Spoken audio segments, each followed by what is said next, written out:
Bonsoir à toutes et tous. Merci de nous rejoindre pour ce dernier rendez-vous de nos dîners littéraires de cette saison 2022-2023, entièrement consacré, comme vous le savez, vous l'avez vu pour les habitués et pour les nouveaux commensaux, vous l'avez peut-être vu dans le programme, cette saison que nous avions souhaité entièrement consacrer aux écritures féminines. Et au-delà de ça, j'avais, par le biais du programme, voulu... Alors oui, je sens qu'on est un peu dissipé ce soir. Hein, donc, alors, attendez encore un petit peu. Hein, voilà. Donc j'avais souhaité, par le biais de cette programmation, envisager différents genres. Vous le savez, ceux qui nous ont suivis le savent. On a abordé l'essai, le roman policier avec Ziska Larouge au tout début de la saison, le roman, l'exploration, le mois passé. Et j'ai tenu pour ce dernier dialogue que nous retrouvions notre âme d'enfant, un peu perdu dans le tourbillon, comme dit une chanson, le tourbillon de la société. Et je voulais mettre à l'honneur la littérature jeunesse, souvent un peu occultée ou délaissée, oubliée, dans le cadre donc de nos rencontres et de nos débats littéraires. Et donc je suis très heureux d'accueillir ce soir Ania Lemain. Merci déjà. Merci à vous. C'est déjà... alors, pour la petite histoire, nous nous sommes rencontrés il y a à peu près 1 an. Et donc, voilà, avec tous nos agendas, tout ce qui s'est passé, les tourbillons que j'évoquais, ben voilà. Mais ça, on y arrive. Oui. Ania, on y est. Voilà. Merci donc de ta présence ce soir.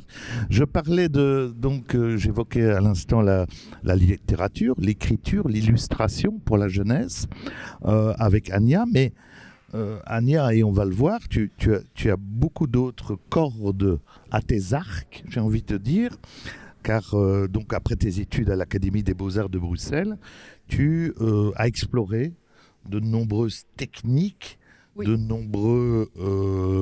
Oui, j'ai vraiment... j'ai commencé par l'illustration, et puis ça m'a vraiment donné envie... Oui. Donné envie d'explorer un peu tout. Donc c'est passé de la peinture au dessin, à la sculpture, à la gravure, à la céramique, à la photo, la vidéo, la musique. J'avais vraiment besoin de voir ce que je pouvais faire avec tous ces médiums. Alors donc on va le voir, tu es une plasticienne et une artiste multifacette.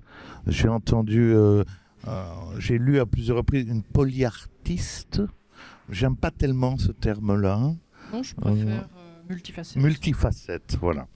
Alors, donc, toutes des approches, on va le voir, pour Ania, qui sont autant de clés d'accès aussi pour toi, afin d'aborder, j'ai envie de dire, des problématiques, des questions de société qui font débat aujourd'hui, qu'on retrouve dans tes albums, dans tes textes, dans tes dessins, que ça soit la question du genre, du stéréotype, du droit au logement qui t'intéresse beaucoup, sur lequel tu travailles depuis quelques années, mais aussi des thématiques comme liées aux discriminations en tout genre. Oui.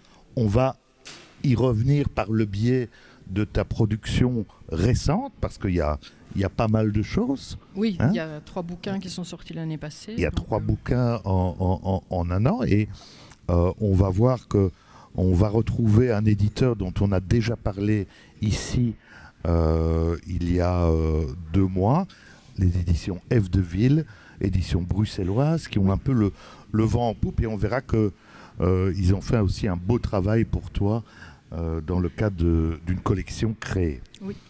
Alors, peut-être, Ania, pour lancer notre discussion et pour mieux te connaître peut-être, on pourrait commencer par évoquer peut-être les illustrateurs, les auteurs ou les albums, éventuellement des titres qui t'ont à un moment peut-être marqué et qui t'ont donné peut-être l'envie de... Ou les illustratrices. Ou les illustratrices, bien sûr, En fait, effectivement.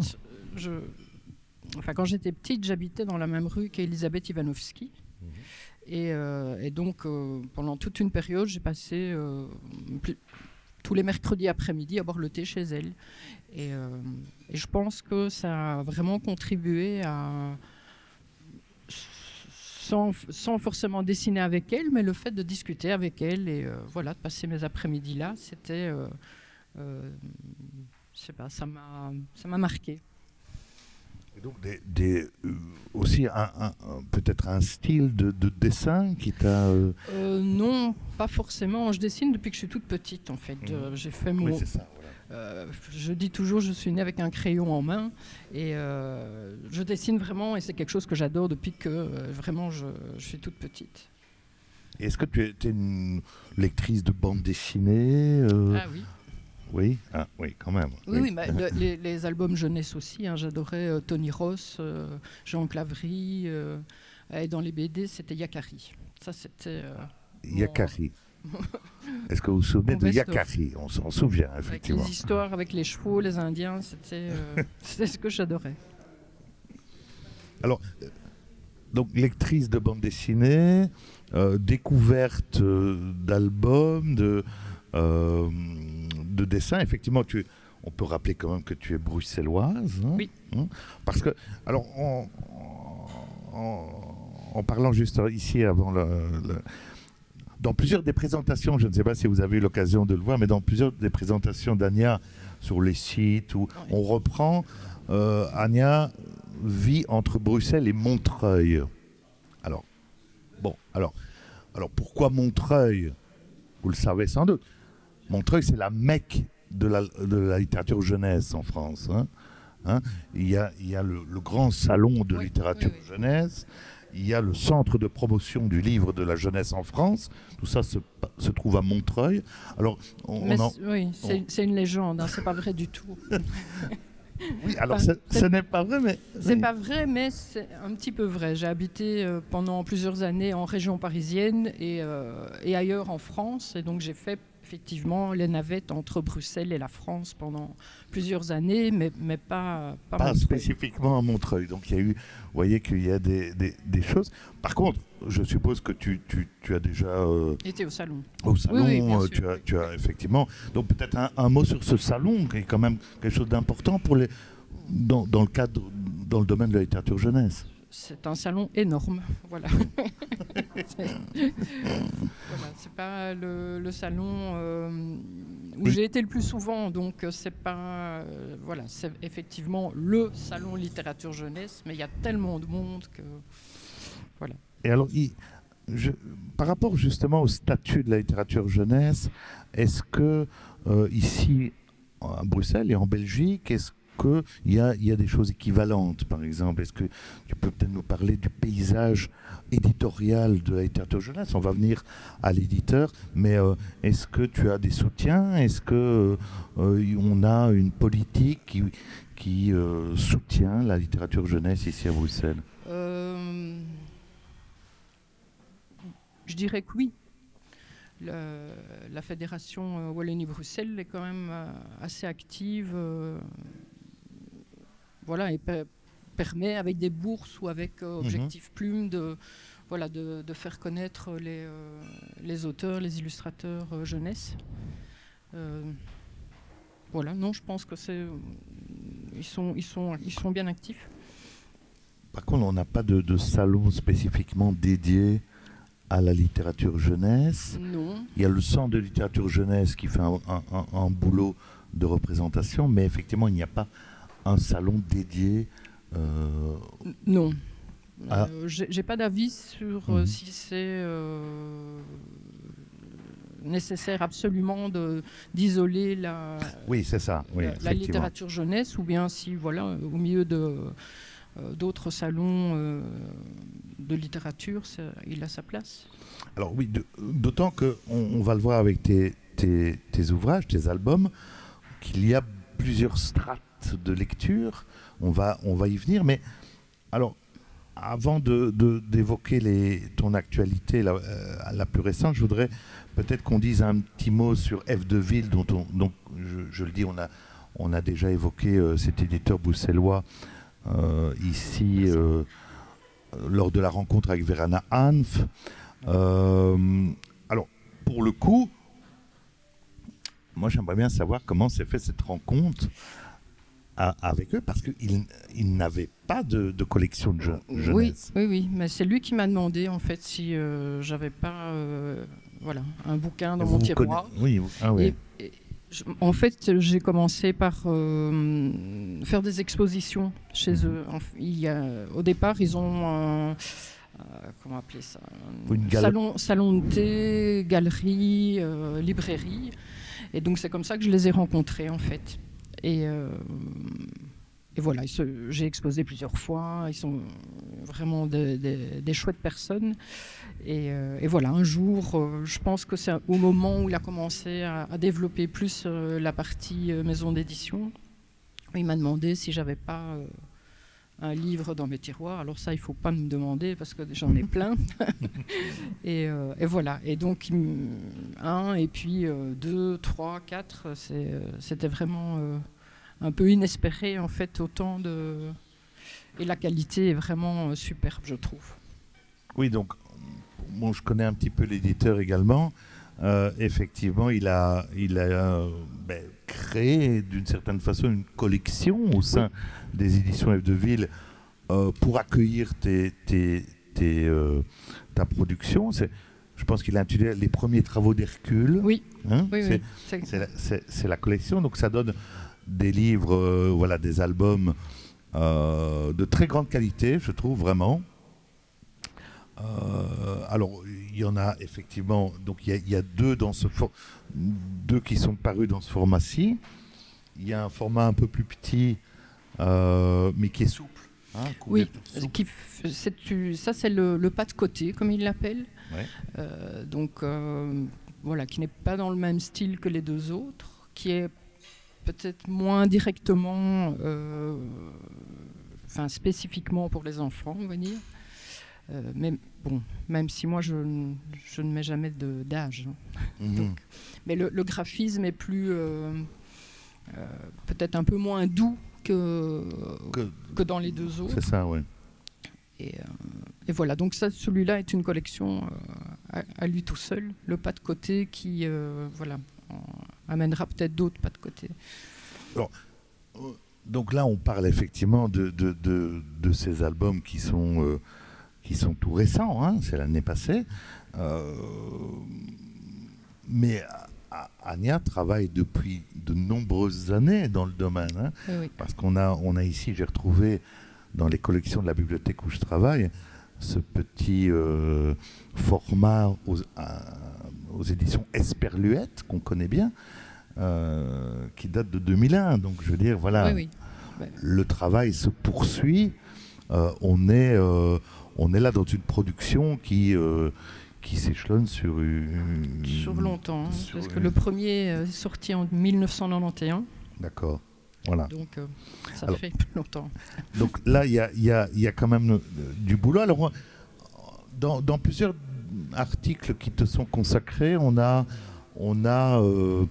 y a une formule. Ania Lemain travaille sur un aspect poético-politique. Alors, on va effectivement venir aux thématiques que tu abordes dans tes ouvrages, par le biais de tes productions, qui sont des problématiques de société. Je l'ai dit en introduction, on touche à la question du genre, à la question des discriminations, des stéréotypes, mais aussi à la question du logement, à la question environnementale.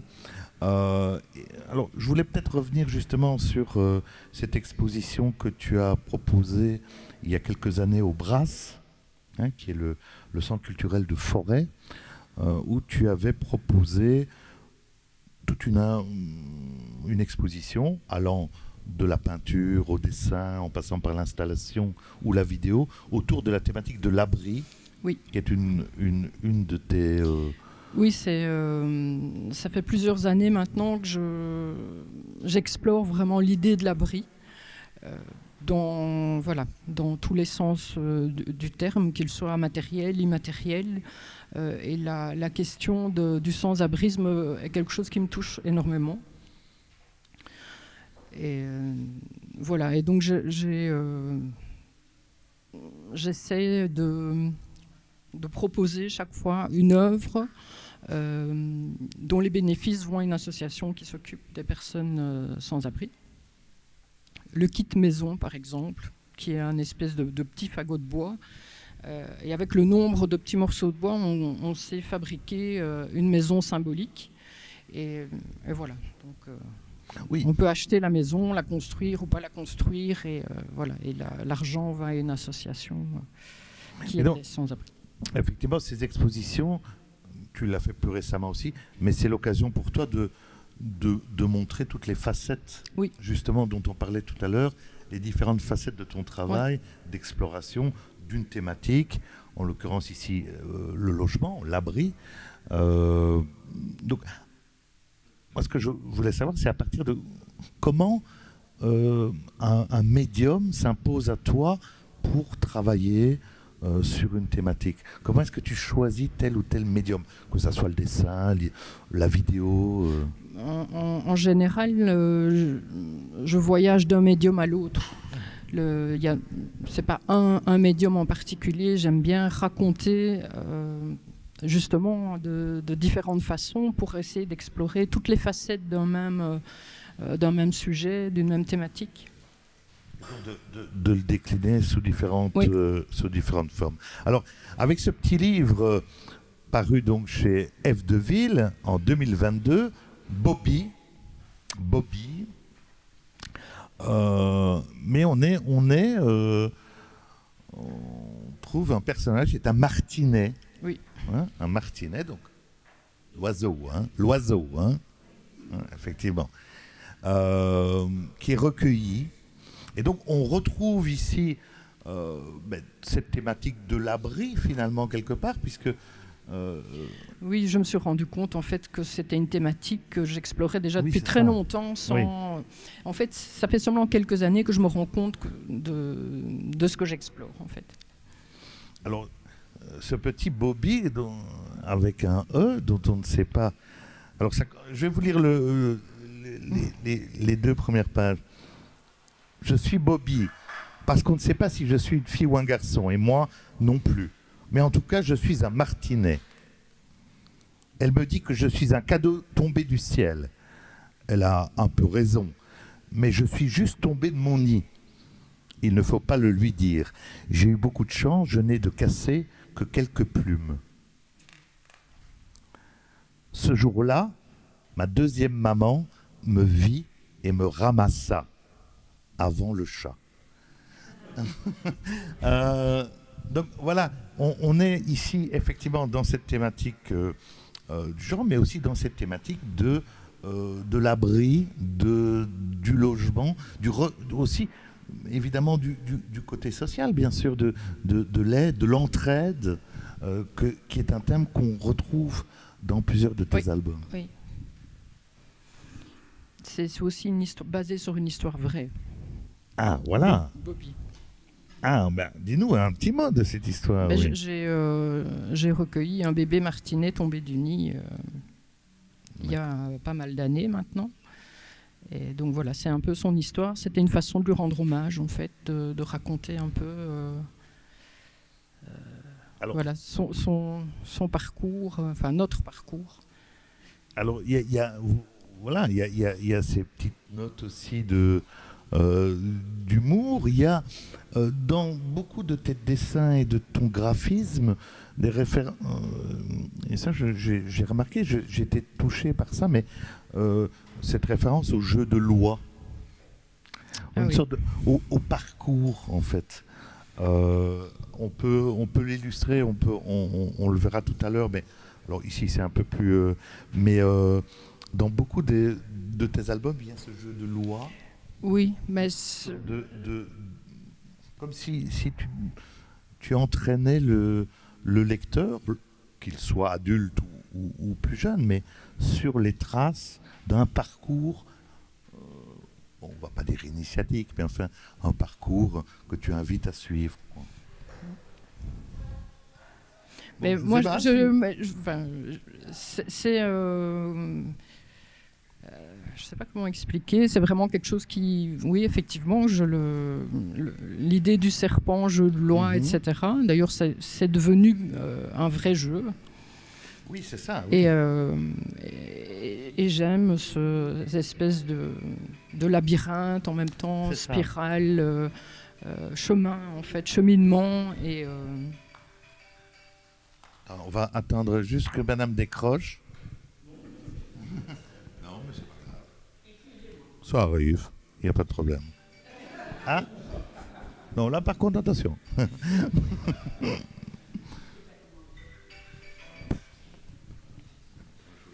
À l'arrière. Bah, déjà ici, en fait, Oui, on c'est le, vrai, on- oui, on le c'est voit ça. là et on le voit Ah, ici. voilà, ouais. Parce que l'éditeur, voilà. Alors, il y a parallèlement aux différents albums, l'éditeur a eu la bonne idée aussi de proposer ce type. Voilà. Non, mais... Voilà. Donc, non, mais ça arrive. Mais l'éditeur a eu la bonne idée également de proposer un format A4 sous forme de cahier d'activité. Oui. Donc ça, c'est apparemment le premier. Et donc, oui. Oui, Dis-moi. mais l'idée en fait de ce cahier est née pendant la période Covid, où j'ai pas pu faire tous les ateliers qui étaient prévus et où j'ai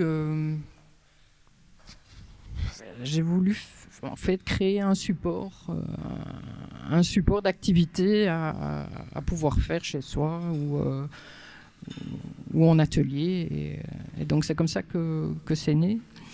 Et en fait, moi, je dessine tout le temps. J'ai un carnet dans lequel je gribouille, je dessine plein de choses. Et tous ces personnages, en fait, parfois restent dans ces cahiers tout le temps. Parce qu'ils ne deviennent pas des livres, ils ne deviennent pas des histoires que je raconte dans mes livres. Et je voulais les sortir de ces carnets et voilà, et les utiliser, pouvoir les montrer et faire quelque chose avec eux. Et donc là, effectivement, c'est un cahier. On peut découper aussi. Non. Moi, hein. je découperai pas. Non. Hein. L'idée. Parce que là, voilà, je me suis posé cette question parce que Ça a l'air. Hein. Je donne envie d'eux, mais l'idée, c'est vraiment de créer son carnet à soi, de faire les découpages à côté, de reprendre des choses. Il y a plein d'indications dedans qui expliquent ce qu'on peut faire. Ce qu'on peut faire, parce que c'est vrai que mais là, voilà. Le papier est trop souple pour pouvoir, Bien pour sûr, que ce soit intéressant. effectivement.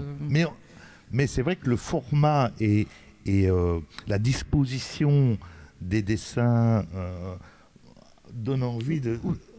On peut, hein, il n'y a pas de... Oui, voilà. On fait ce qu'on veut. Mais de nouveau, belle qualité d'impression Oui. avec ces personnages dont tu parles. Alors, effectivement, tous les personnages que tu dessines, que tu crées, que tu inventes, qui sont enfermés dans ton carnet, certains deviennent des personnages d'album. Oui. Hein. Oui. Et donc ce Raoul, là on peut en dire un petit mot quand même. D'où est-ce qu'il provient? Parce que voilà, ici on a deux des albums qui font écho, hein, l'un à l'autre. Oui, avec les mêmes personnages. Les mêmes personnages, dont Raoul. Donc le premier livre, c'est Raoul et les autres. Raoul et les autres. Et donc Raoul, lui, il est né dans un carnet. Et en fait, c'est un petit ours qui a un bras beaucoup plus long que l'autre et ça le gêne terriblement. Et donc c'est son histoire. Il habite sur le toit du monde et il a peur de descendre dans la vallée parce qu'il a peur du regard des autres sur sa différence. Et donc voilà, il va lui arriver plein de choses et il va se rendre compte finalement qu'il n'est pas le seul à avoir à être différent. Et voilà, je n'en dis pas plus. Oui, mais alors, donc c'est ça qui était intéressant, c'est que il va rencontrer notamment Corentin, oui. Autre personnage, et le Corentin, on le retrouve dans le second album. Corentin a encore cassé ses roulettes. Moi, j'aime beaucoup cet album-ci, parce que là, tu touches à une autre thématique qui est l'obsolescence programmée. Oui. Puisque Corentin a encore cassé ses roulettes, c'est un cochon à roulettes, mais il l'a encore cassé. Et pourquoi ces roulettes cassent-elles? Mais parce que justement, elles proviennent d'une usine. Ces roulettes sont de mauvaise qualité maintenant. Voilà, effectivement. Et donc, il doit sans cesse en racheter.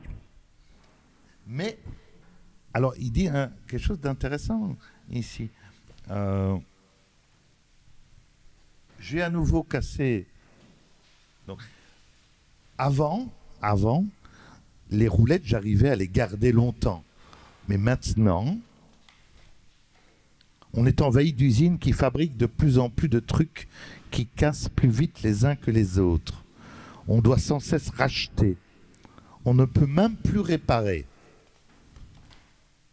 Sauf que dans la vallée de Raoul, il y a Paula et Paulette, qui sont deux bricoleuses qui vont avoir une idée pour réparer les roulettes de Corentin. Donc voilà, ce qui est intéressant ici, à mon sens, c'est que on est là dans une déclinaison de différents thèmes autour de personnages qu'on découvre dans un album, et puis un personnage secondaire va devenir le... Oui. En fait, on retrouve tous les personnages qui sont dans Raoul, et voilà. Et là, c'est Corentin qui est mis en avant. Qui est mis en avant. Donc ça, voilà, ça peut former une sorte de famille, hein, j'ai envie de dire, de petite famille que les... Alors, à nouveau, là, je voudrais que tu nous dises quand même un petit mot. À qui s'adresse, à quelle tranche d'âge s'adressent les ouvrages? Tu l'as dit tout à l'heure, c'est difficile. Pour moi, je ne sais pas. Quand je crée le livre, je ne me dis pas, tiens, je vais faire un livre pour telle tranche d'âge. C'est en général après l'éditeur ou les libraires qui décident, ça c'est plutôt pour telle tranche d'âge. Mais pour moi, en fait, c'est pour petits et grands enfants. Il n'y a pas d'âge. C'est vraiment, tout petit. Il n'y a pas de limite. Et c'est vrai qu'il y a plusieurs strates, il y a plusieurs niveaux de lecture, à mon sens, accessibles par de jeunes enfants par rapport au dessin aussi, qui est fort stylisé. Hein, donc facilement accessible peut-être par une tranche d'âge dans les 3, 4, 5 ans. Mais à mon sens, ce qui est intéressant, c'est que le travail qui peut être fait entre le pédagogue, l'instituteur, l'institutrice, ou les parents avec l'enfant, effectivement, puisque ce sont des thèmes quand même un peu plus complexes, mais qui doivent être alors abordés par le biais, mais en relation avec l'enfant, par le biais de l'album. Là, c'est là que, à mon sens, le texte, l'illustration, l'album en tant qu'objet aussi, prend son importance, son sens. Je ne sais pas si toi, dans le cadre des ateliers que tu animes, comment abordes-tu, quels sont les enfants que quelle tranche? Moi, en général, je dirais plutôt avec les 6-10 ans. Oui, c'est ça. Et 5 ans, ça fonctionne aussi. Plus petit, c'est autre chose. Voilà, c'est tout à fait autre chose. Donc je dirais plutôt les 6-10, 6-12, 6-8, ça dépend un peu. Je travaille souvent avec des écoles aussi. Donc, C'est ça. Mais, et comment tu introduis par exemple une thématique, un sujet en général, je lis et j'aime bien en fait leur faire créer leur livre à eux. Donc où ils inventent leur histoire, leurs personnages, en général sur les thèmes des livres. Est-ce qu'il y a par exemple des questions que les enfants posent par rapport à cette thématique-là, par rapport à une question, ou est-ce que peut-être les institutrices, les instituteurs travaillent aussi en amont avec les enfants? Ça dépend vraiment du cadre dans lequel les ateliers sont proposés. En général, mais c'est pas systématique. L'institutrice a lu des livres et les enfants préparent des questions à me poser, mais surtout sur mon travail. Comment voilà. tu travailles aussi? Oui, plein de questions, toutes sortes.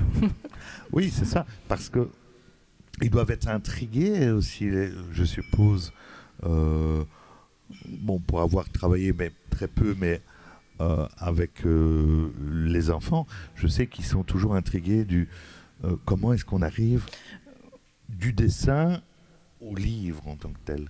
Oui, vraiment de A à Z, oui, comment est-ce qu'on crée un livre, et donc quand l'atelier, c'est qu'ils vont créer leur propre livre, ils sont tout en affaires, donc je dois bien leur expliquer que c'est une maquette, que c'est un seul exemplaire, que voilà. Oui, donc, c'est ça, oui. Mais ils sont curieux de savoir comment les livres se retrouvent dans les librairies et à autant d'exemplaires, et comment ça marche, quoi. Est-ce que tu as des contacts justement avec avec les instituteurs, les institutrices? Est-ce que tu as l'occasion de dialoguer avec eux Pas tellement. Par contre, je travaille souvent en collaboration avec les bibliothécaires. Et donc avec eux, j'ai beaucoup de contacts. Parce qu'on aime bien travailler ensemble. Voilà, et parfois, lors de l'exposition, il y avait toute une partie de lecture jeunesse. Ouais. Donc pas seulement mes livres, mais voilà, d'autres livres qui abordaient les mêmes thématiques. Et parallèlement à ça, il y avait une visite guidée de mon exposition et atelier, mais au milieu de l'exposition. C'est ça, oui. Et donc, je sais que tu es fort touché et fort sensible justement à ce côté de l'enfance, mais même chez l'adulte, d'essayer de trouver. Est-ce que tu as déjà travaillé, par exemple, avec des adultes sur un projet pour les enfants? Alors non. J'ai travaillé avec des adultes en alphabétisation ou avec un handicap, mais pas... Et aussi sur la même base, c'est-à-dire... Création d'histoires, demander de raconter des histoires, surtout avec le dessin, pas forcément avec les mots, ou voilà, jongler un peu entre les images et les mots. Alors, je voulais aussi peut-être qu'on parle de tes coups de cœur récents, peut-être en matière d'albums ou d'illustratrices, d'illustrateurs, d'autrices. Est-ce qu'il y a des choses comme ça, là, récentes, peut-être que tu as rencontrées dans un salon Moi, j'aime beaucoup Philippe de Kemeter. Oui, qui est un illustrateur, voilà, qui est en fait quelqu'un que j'ai rencontré il y a des années, et donc c'était assez c'était chouette de pouvoir le recroiser. Et comment c'est Philippe? Philippe de Quémeter. Et j'adore ses dessins, il fait vraiment très chouette. Et Émilie Plateau aussi. Oui, effectivement, qu'on connaît un peu. Qui est une amie. Et, qu'on connaît aussi dans le milieu. Mais je te disais, bon, moi je travaille, vous le savez, en bibliothèque. Alors, hein, tu le sais. Voilà, moi je suis plutôt chalet, mais malgré tout, bon, évidemment, j'ai accès aux sorties, à la littérature jeunesse, évidemment, même si c'est pas mon domaine de prédilection. Mais je te l'ai dit là, juste avant la rencontre, on a des albums de Marjolaine Leray et Charlotte Herly aux éditions Talent Haut. Oui, ça je vais aller voir, je ne connais pas. Voilà. Et j'ai trouvé qu'il y avait des points de convergence, des résonances entre le travail que tu proposes chez Ève de Ville et cet éditeur qui est un éditeur de Lyon, vraisemblablement. Donc édition Talent Haut, et dont un album que voilà. Mais si tu passes à la bibliothèque, je te le montrerai. Okay. Comme tout le monde, hein, sur justement deux thématiques qui te sont chères, donc la différence, le thème de la différence et le thème du logement qu'on retrouve justement dans cet album-là, avec un graphisme qui est un peu proche du tien. Alors, tu me parlais aussi, ça bouillonne tout le temps, donc il y a déjà des projets en cours, il y a déjà des choses. Oui. Il y a la suite de Corentin. Ah, voilà. Donc le troisième album qui est et donc un des personnages, on va le retrouver comme personnage principal. Je signale juste une chose. Vous savez peut-être que fin du mois, le 24 et le 25 juin, se tient aux Écuries Royales, ici tout près, le Salon des littératures singulières, donc qui regroupe une cinquantaine d'éditeurs belges, bruxellois, mais cinquantaine d'éditeurs belges, dont Ève de Ville, et tu seras également présente le vendredi et le dimanche après-midi. Et le dimanche, donc 23 et 25 juin, vous pourrez retrouver aussi Anja Lemine et plein d'autres auteurs belges. Beaucoup des auteurs que nous avons reçus pendant cette saison seront présents lors de ce salon ici aux Écuries Royales, juste à côté du palais. En face du parc. Hein. Donc voilà, c'est une annonce parce que c'est l'occasion aussi de retrouver,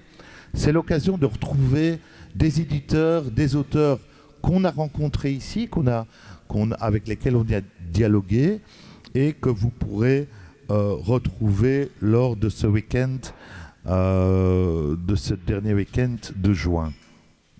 Alors voilà, moi j'ai envie de vous inviter à vous plonger dans les albums d'Anja Lemine. Ils sont d'ailleurs, de toute façon, comme vous le savez, et comme d'habitude, disponibles ici en dédicace. Profitez de la présence d'Anja. Peut-être ce soir, ce sera plus simple que lors du salon où il y a sans doute plus d'effervescence. Pour une petite dédicace, pour un petit-fils, une petite-fille, un fils, une fille, peut-être une occasion de découvrir un des pans de la littérature belge de jeunesse, bruxelloise, puisque tu es bruxelloise, hein, oui. Et donc de déambuler à travers ces personnages et de découvrir, entre autres, Raoul et Corentin, en attendant le prochain personnage que tu vas nous proposer. Oui, je garde le secret pour l'instant. On garde le secret. À nous de deviner peut-être lequel sera le prochain principal personnage d'un album. Voilà. Merci, Ania. Merci beaucoup. Merci beaucoup. Moi, Merci. je tenais vraiment à cette séance de littérature jeunesse pour clore cette saison. Ben, je vous souhaite bon appétit. Et puis, de toute façon, on se retrouve après, comme à l'accoutumée, pour d'éventuelles questions, d'éventuelles remarques. Je sais qu'il y en aura de toute façon. Il y en aura de votre part. Donc, bon appétit et à tout de suite. Merci à vous. Merci. Merci, Ania. Merci beaucoup.